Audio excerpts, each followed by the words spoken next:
What's going on, everybody? This is John J Gaming on the mic here, coming at you with a brand new episode of the Coach Grossman Dynasty here on NCAA 14, using that college football revamp, of course. And we find ourselves on the road yet again here in non-conference play. We are taking on the San Jose Spartans. They're 1-0 on the season. They actually came off of a road win against Colorado in their road opener. They pulled the upset. 38-31 was the final score. But looking at this team on paper, they don't look that good. C+ overall team, got a B- offense, C+ defense to go with it as well. We got a B+ offense and a B defense. So besides the points per game, our stats do look better across the board. And even though Lee Corso is going to be rocking with us, we cannot take them for granted, because that's how upsets happen in college football. Now, before I do get into the gameplay, we did find out actually in the opening game against the Indiana Hoosiers, Brian Battle actually suffered hip bursitis. We did have a bye week. We were hoping to get him back, but that's not going to happen. He is going to be questionable for the UAB game, but we will not have him in this one particularly, and that's a big loss. Talking about a guy that had over 2,000 yards rushing last year, we're not going to have him available for us in this game. Really fast guys, so definitely going to be somebody that we are going to miss so much.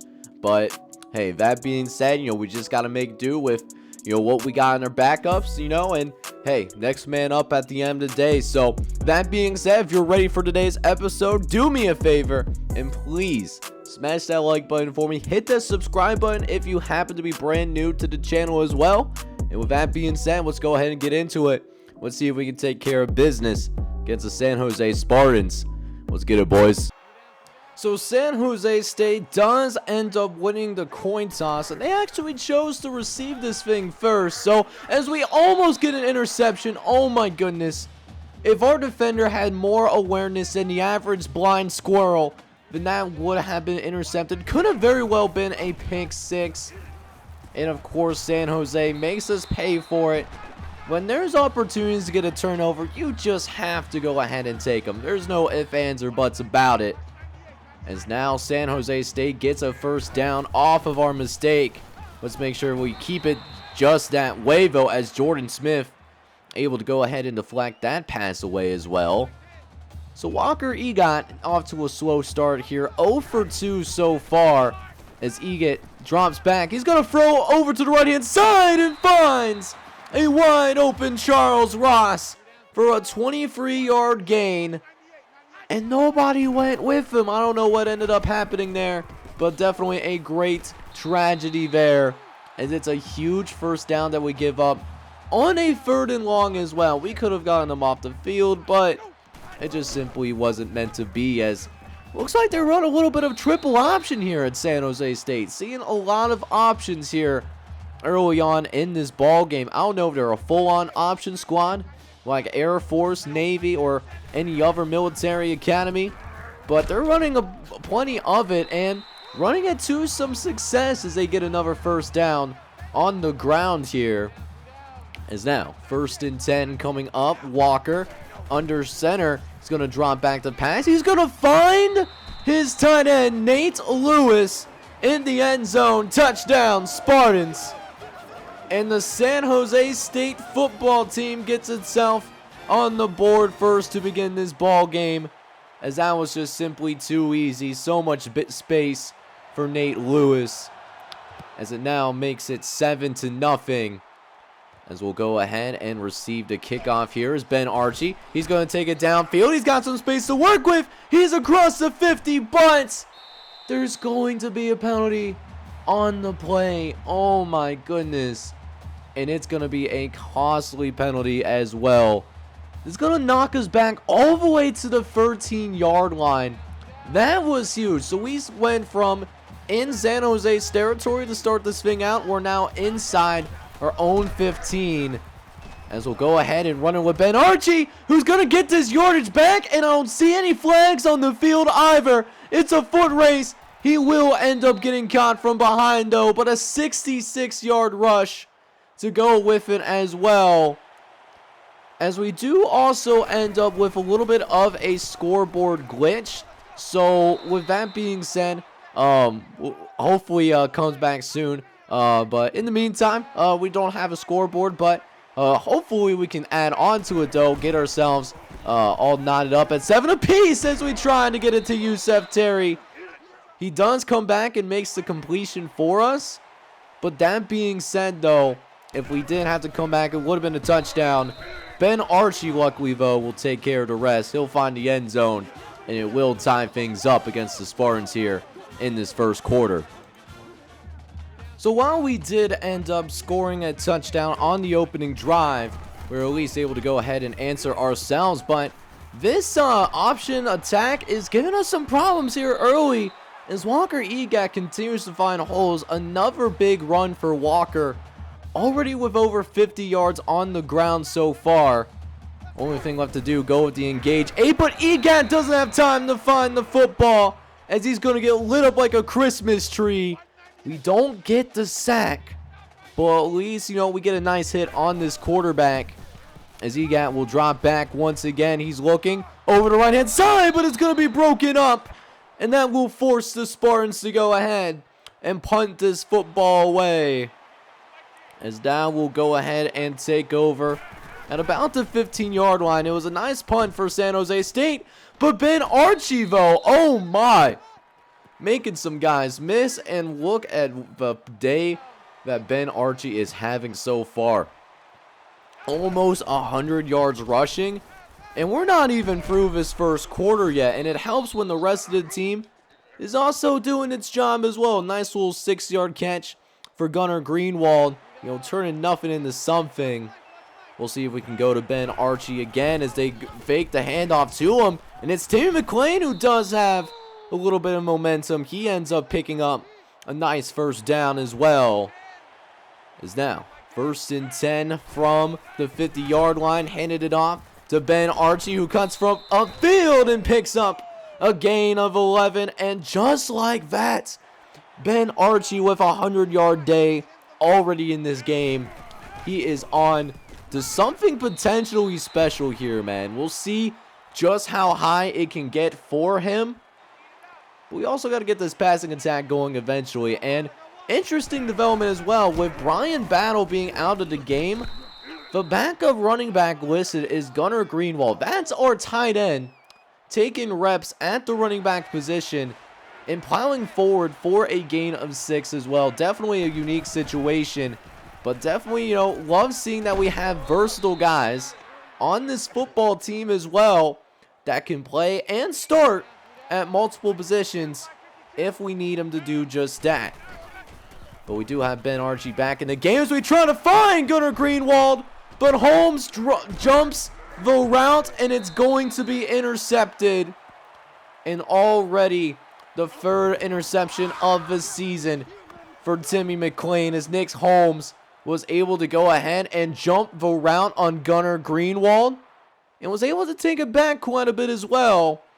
However, they were not able to go ahead and get anything off of that possession, so they punt the football right back over to us as Ben Archie trying to take it to the outside, looking for some space, got some serious yardage, picking up a gain of 25 as well, as we start off in San Jose's territory once again.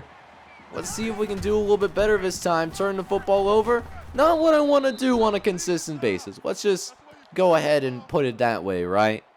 As Ben Archie starts with his 6th carry of this game, already of 105 yards. Absolutely electric as Timmy drops back. He looks over the middle, finds Gunnar Greenwald deep downfield, and it's a 33-yard grab. And it's going to go for a huge first down as we now find ourselves in a goal line situation. Ben Archie looking to file the blockers. He gets a nice push, but cannot get it into the end zone. We will be inside the 5-yard line, though, as now Timmy dropping back. He's looking over the right-hand side, but Yusef Terry ends up dropping the football, though. That could have also been a touchdown as well. As it sets up 3rd and goal now. Gunnar Greenwald taking the carry upfield and is going to get into the end zone. Touchdown, Southern Florida. And we will go ahead and retake the lead. Now up 14-7. As Gunnar Greenwald doing a really good job of following his blockers. As we do finally go ahead and get the scoreboard back up. It took a few possessions, but we do finally get it back once again. As the Spartans will get a nice little 8-yard gain before we end up wrapping the first quarter. And definitely a similar start to the last game, if you guys remember what the Indiana game was. Except we find ourselves up 14-7. We'll see if we can stop the Spartans here on this drive. So the second quarter now officially underway as they go with a play action here to start the second quarter. And they find LaVille wide but naked open downfield. It's a 22-yard catch. And it sets the Spartans up in Southern Florida territory. But can they punch it in? 3rd and 2. Egat, right-hand side, but it's going to be incomplete. Brandon Adams was in the area with the coverage. And San Jose State's also going to attempt this really long field goal. It's a 55-yarder. We had somebody back just in case.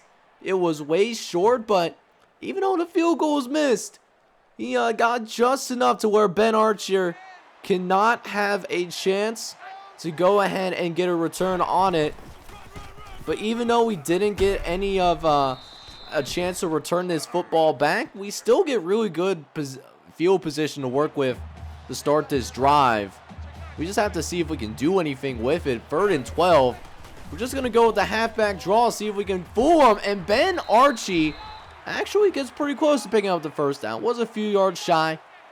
So even though San Jose missed and we had a great chance at field position, we actually don't do anything with it. So San Jose State, they do get to take over. They also pick up the first down right away. But that being said, though, they're actually going to go ahead and call holding on A.J. Smith. So it eliminates the first down. And it's only going to get worse for the Spartans as we see yet another penalty on San Jose State. This time a false start on the offensive line. So now a 3rd 20 and 22. They will come out in a 5-wide set as Egat drops back the pass, but we get a safety, baby. Let's go, man. What a great play by our defensive line, able to get in there and force San Jose State not only, getting that safety for us, but we also will get the football. And Yusuf Terry actually gets a pretty nice return because of it. So we get the safety, and that does make it a 2-possession game. Plus we get the ball here in the second half. So let's see what we can do with it here. 2 minutes left here in this first half, and Jimmy Horn Jr. picks up the first down. Now we're under 2 minutes left to go, but you know what? Gonna go ahead and take our time. Don't need the rush yet. As Timmy, facing pressure, tries to get rid of it. He had a man open down the middle of the field, but just could not get anything under it. As it now makes it 2nd and 10. Timmy dropping back, looking to the right. He finds Yusef Brown downfield, a gain of 29. And now we don't even need to go hurry up, and we still have our free timeouts to work with. As Ben Archie looking upfield is going to get a gain of 8. And still not going to use our timeouts, at least not yet. We'll see what happens here on this 2nd and short as Timmy drops back over the middle and finds Gunnar Greenwald into the end zone. Touchdown, Southern Florida.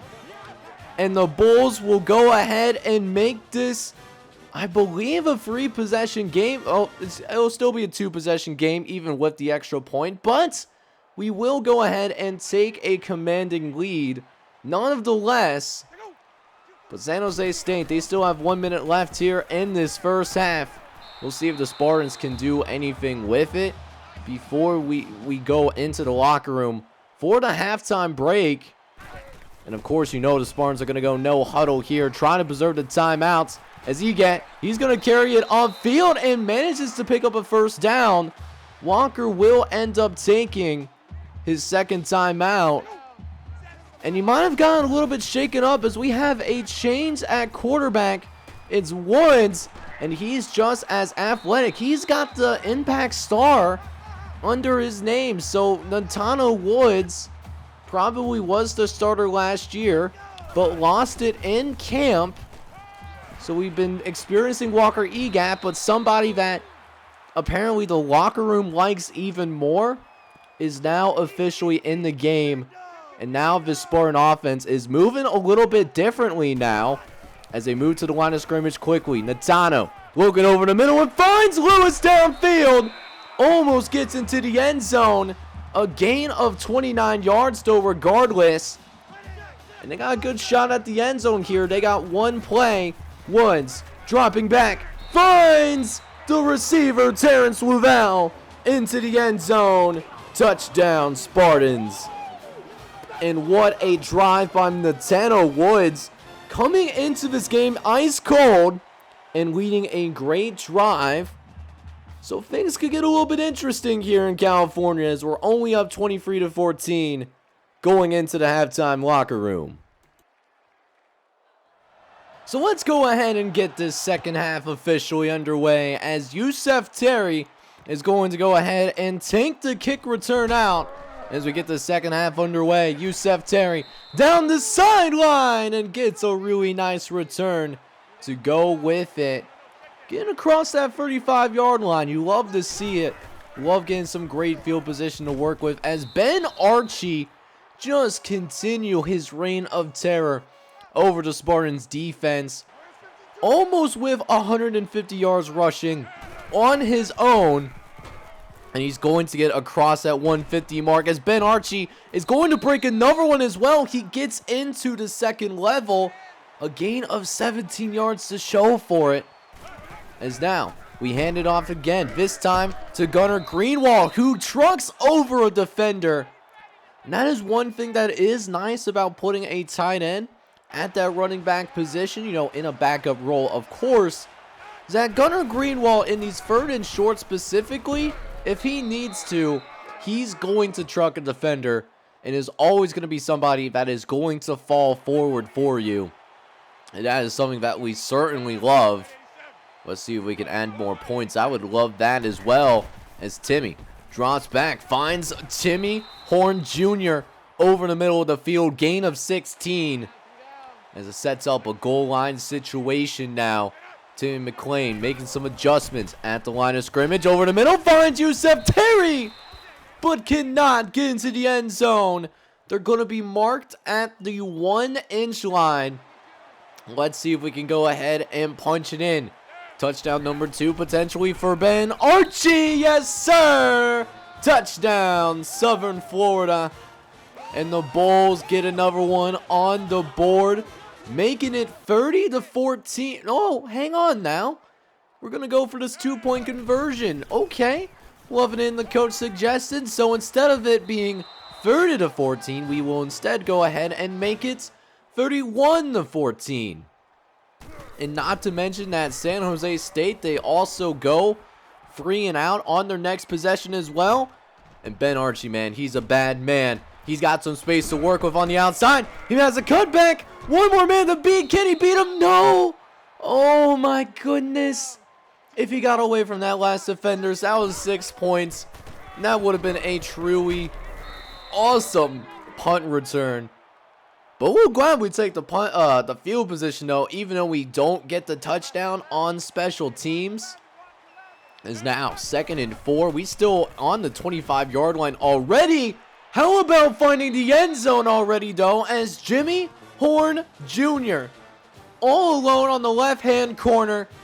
And Timmy McLean finds him, puts it where it needs to be. And the rest is history, man. Another touchdown for Southern Florida. How about making it 38-14? And we got the Spartans on their back heels as Natano Woods desperately needing a first down. He will get it over the middle finding Terrence Wavell. And we'll see if San Jose State can go ahead and put a drive together on its own, as it's going to be a halfback draw up the middle. It goes to Smith up to the 40-yard line. But we see a penalty on the field, and it's going to go against San Jose State. And that clipping penalty on Nate Lewis is going to knock him back 6 yards. So now with 1st and 16, still a first down that they get to work with, and Nate Lewis will make up for it a little bit, get to about the original line of scrimmage. Not exactly, but, you know, in that same place. So it basically counts like a incompletion, I guess. A 2nd and 11, looking over the right-hand side and finds Gardner. Almost getting to that first down marker, but not quite. Oh, we need one more inch to keep the drive going. We'll see if our defense can go ahead and make a stand, as we have yet another penalty on San Jose State. They have just been shooting themselves in the foot so far. So instead of 3rd and inches, it ends up being a 3rd and 5 instead. So Natano Woods is going to drop back the pass. He does find Makai Miller, and they will end up giving him the first down marker. I don't know if he actually reached it or not, but the NCAA 14 gods disagreed with me. And so, speaking of Makai Miller, there's another catch over the middle to at least make it a more manageable 3rd down. Let's see if we can actually get them off the field this time, as it's a 5-wide set. Natano Woods all by himself. He says he's thrown, and it's almost intercepted. Hamilton could not get a foot in bounds, though. But either way, the possession ends without any points for Timmy McClain and company, as we'll go ahead and see our offense go to work as well. As I think if we end up getting another touchdown here on this drive, I'm going to go ahead, take ourselves out, as Timmy McClain gets himself get another first down. You love to see that.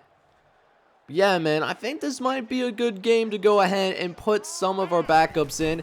Any chance I can get some backup reps from my guys, I am certainly going to go ahead and jump on that opportunity, so that when the starters graduate, at least the backups do come in with a little bit of experience. But either way, we do find ourselves in a really good position right now. We are going to find ourselves up 38-14, and we only have one more quarter left to play. So here we go, baby. Start of the 4th quarter, and you already know what time it is, man. We got to get Ben Archie to football a little bit more, as Ben Archie does fall forward and get himself yet another first down. He's closing in on 200 yards rushing. We'll see. He should be able to get it. We'll have to wait and see what happens as we try to throw over the middle, but it's intercepted. We were looking for Holden Willis over the middle of the field. And listen, Willis was wide open, don't get me wrong, but just thrown short. And because the ball was underthrown, it gave an opportunity for San Jose to intercept the football, and they take that chance. So now the Spartans have a little bit of light, but it's going to be intercepted right back. It's our free safety able to get some hands on the football. And it took a couple of games, but we do force our very first turnover of the season. We'll see if we can make him pay for it, as McClellan gets hit as he's thrown, but it's going to be incomplete. Couldn't get anything on that football due to being hit. As now, 3rd and 10 coming up. Timmy dropping back, looking over the right-hand side, finds Jimmy Horn Jr., but he fumbles the football, though, and Bouchard is going to pick up the recovery. You cannot make this up. 3 consecutive possessions where it ends in a turnover. That being said, though, looked a little close. They do end up reviewing it, and it does look like they are going to reverse the call on the field. So we do end up with the football back, but we got to be more careful with it. Just not doing what we need to do, as Timmy McClain takes an absolute hit there from Russell Bergstrand, who felt like, at least like in the secondary, he's been all over the field. He had that interception and also that fumble recovery that was revoked. is now Timmy looking around on the 2nd and 17. He's just going to go ahead and run with it and gets to the original line of scrimmage. But still a 3rd and long, as it got 9 yards to pick up here. Coach wants to go over screen. I'm liking the non-press on the outside, but Yusef Terry ends up getting stuffed anyways. We didn't get the right blocks. So now 4th and 7. Gonna go for it here on 4th down as it's outside our kicking range. And we don't have to worry about the defense coming out. As Yusef Terry almost gets himself into the end zone. Not quite, but a huge 4th down grab anyways. And just 1 more yard to pick up another points on the board. And look who we find. It's Jimmy Horn Jr. But winning his route on the outside. At least you'll have to break it off a little bit, but still, a touchdown is a touchdown at the end of the day. And so with that being said, we end up winning another one. Going 2-0 here in our inaugural season as the head coach of the Southern Florida Bulls. San Jose State, they do get a couple of garbage scores, but I mean, we had our backups in the game, man. So like, it's not even impressive. Let's go check the stats for our guys though. So there is nothing like being able to go ahead and get your backups on the field to end the game. And we end up dropping a 50 burger on San Jose State. And look how we did it too. It's not like we had like a huge quarter to say the least. But that being said, 14 points in the first. Won the second quarter 9-7. Won the third quarter 15-0. And then the fourth quarter just kind of stopped mattering. I mean, San Jose did get a couple of garbage touchdowns. But I mean, the game was already decided. And overall, I really liked what I saw from our offense and, to a degree, what our defense did. Finally, we got a turnover. So checking out the stats for our guys real quick. And Timmy McClain, he was on point today. 20 for 27, 268 yards, 4 touchdowns, and 2 picks. So great job passing the football overall. For the running game, dude, Ben Archie is a dangerous man. Keep in mind, he is our backup running back. He's going to take over the starting job next season. But man, watch out for Ben Archie in the future. 26 carries, over 200 yards rushing, 2 touchdowns as well. My man was absolutely ridiculous. Gunnar Greenwald also stepped in as our backup running back. Now, I didn't think that was set up that way in the depth chart, but I guess that's how it was done. I didn't see the depth chart but with the injury that did happen back in the Indiana game, but he stepped up pretty well. 6 carries, 25 yards, a touchdown to go with it as well. Now for the receiving game, the receivers did a really good job, even though not all of them, got to touch the ball per se. Jimmy Horn Jr. was really good out there. 6 catches, good for 86 yards and a couple of touchdowns. Gunnar Greenwald found the end zone as well, 4 for 59 and a touchdown to go with it there too. And then, of course, we can't forget about Ben Archie. He ended up with a receiving touchdown as well. It was his only catch of the day, and it went for 12 yards. For our defense, the defense, for the most part, did a really good job of containing San Jose State, even with the quarterback change in the middle of the game. Brandon Adams and Grady Nugent did each lead the team in tackles today with 8 apiece. Both of them sophomores, so definitely some young stars brewing on the defensive side of the football. We did also get multiple TFLs with it as well. And again, another sophomore, Marvin Jackson, 2 TFLs to go with it. Jamari Stewart also was able to get a couple of TFLs, 2 sacks too to go with it. Marvin Jackson was also able to go to the quarterback.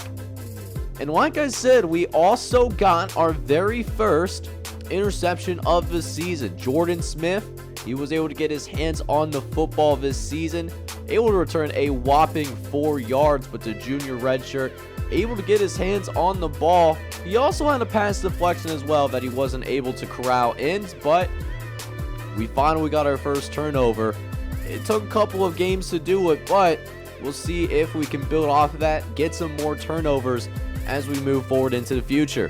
So with that San Jose game ending up being an absolute bloodbath, let's go ahead and take a quick look at our recruiting board that I got going on for us Actually, one of your guys' custom recruits is on my recruiting board right now because they were interested in going to Southern Florida, and we got some good guys that we're going after. James Robinson and Lance Bobo, both our highest ranked players right now, both in close races, so it's going to be really interesting to see if we can bring them in. We cannot take any visits until week 7 simply because we do not have any home games until week 7, so we'll have to wait till the middle of the season just to schedule people.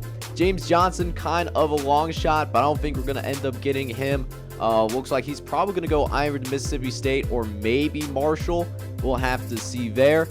Dennis Wheeler, we're actually in a recruiting battle between us and the school that we were just at as an offensive coordinator, Maryland, for Dennis Wheeler. AJ Grant, we're slightly behind, trying to keep him at Southern Florida, but Florida State wants him too. Ivan Bonewis, one of your custom recruits, he's the 18th ranked defensive end from the IMG Academy, 4-star prospect. Right now, it's essentially us and FIU. FIU has not offered, but he's definitely showing a lot of interest there. Florida Atlantic has also given him a scholarship as well. Jacob Duncan, we're going after pretty aggressively as well. We have a slight lead over UCF and FIU. And then the finish out, what guys that we're trying to go after, Dennis Parker, 3-star guy from Merritt Island, Florida. He's a 20th defensive tackle in this class. I want to bring him in. We'll have to wait and see. It's a battle between us and Florida Atlanta right now. Now, other players that I want to go after that I just don't have the points for right now is Ryan Wood. He's not that great of a prospect. I mean, he is a JUCO guy, but he's only 71 overall, so not great for a JUCO, but it does fill a need for us for the time being. I would like to have Max Steele as our eventual starter. But he's a 138th ranked quarterback in this class. Got a lead on him. Colin Canyon, also like to bring him in for depth purposes. Same for Quaint Slater. If I have more points, I would love to put points into him, but we just can't get after everybody. Matt McMahon, he's here because we need a punter.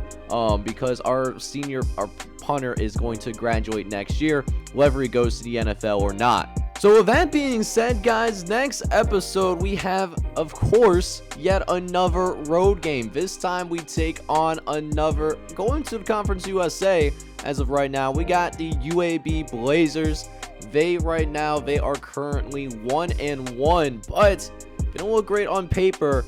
We just gotta have that same mentality that we had at San Jose State, and we should be successful.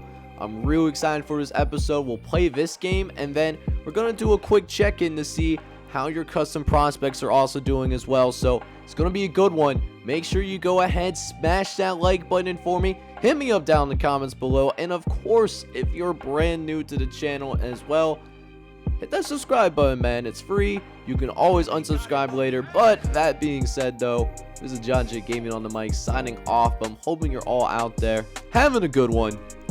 Take care, everybody.